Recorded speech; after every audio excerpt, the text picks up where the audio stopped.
racial bias playing a role in those confrontations or in the lack of justice. The black men, women, and in some instances children were approached and treated with a certain level of force because of the color of their skin. Yeah, some people don't believe that statement, saying racism is a thing of the past. But talking to people in our own community, it's real and happening every day. No justice! No justice! No justice! Black Lives Matter! Marches and protests across the country. Some turning violent, most remaining peaceful, with signs of police and protesters kneeling together becoming a common occurrence. But while this conversation has been dominated by police reform and equal justice, one historian and attorney we spoke with says it doesn't start there. Why is that? Because I believe police are the byproduct of society. And once society has changed, then police will change. Why are we hiring these cops? You know, what is the procedure in which they're getting trained?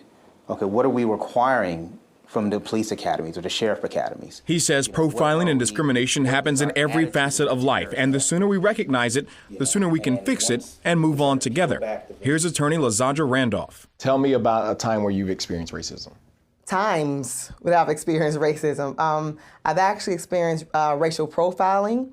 I've experienced covert bias. I've experienced overt racism. She says despite being a lawyer, she's constantly asked in certain counties if she's a defendant or if she's part of a support staff, never addressed as an attorney. And she's received demeaning treatment from colleagues who know who she is. They feel like, okay, she's black, so she's gonna be the angry black woman and she's gonna handle it a certain way. I always have to make sure I maintain my professionalism and I handle it professionally. Handling what is perceived as discrimination or prejudice is a common thread. We need your help.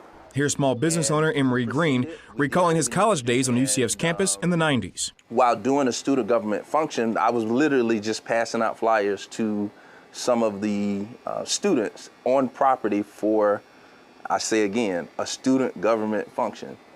One of the officers came up to me and literally put me in handcuffs. Luckily, I was a level-headed young man, obviously educated, knew how to handle the situation, but I even took it all the way up to the chief of police at the time. And I went and met with him and told him how I was disgusted how he handled the situation. Pernell Bush, a local clinical social worker and retired Marine, home from deployment to Sanford in 2008.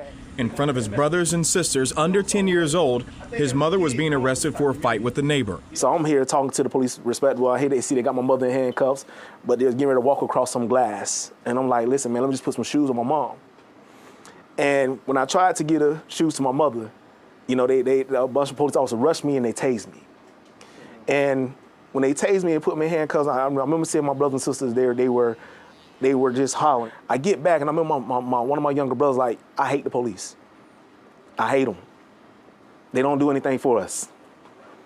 And trying to have a conversation at the time with an 8-year-old to let them understand, like, listen, man, it's not all police officers. An HR professional working for some of the largest hotel chains in Central Florida says she's mediated cases where leaders have used racial slurs. I have unfortunately heard of leaders who have used the N-word towards their employees in heated arguments. They've cussed at them, they've called them the N-word, they've made comments even just in passing about the smell of people or where you're from.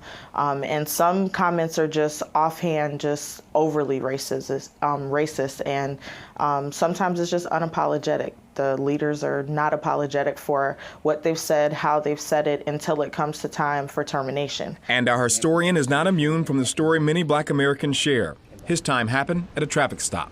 2 officers come out the car, both guns drawn. One officer had his gun drawn at my passenger window. The other one had his gun drawn right like 6 inches from my head. Had all my windows down in my car. I'm telling my wife this is happening, and all I'm hearing is she's crying hysterically. And then now the baby is crying hysterically.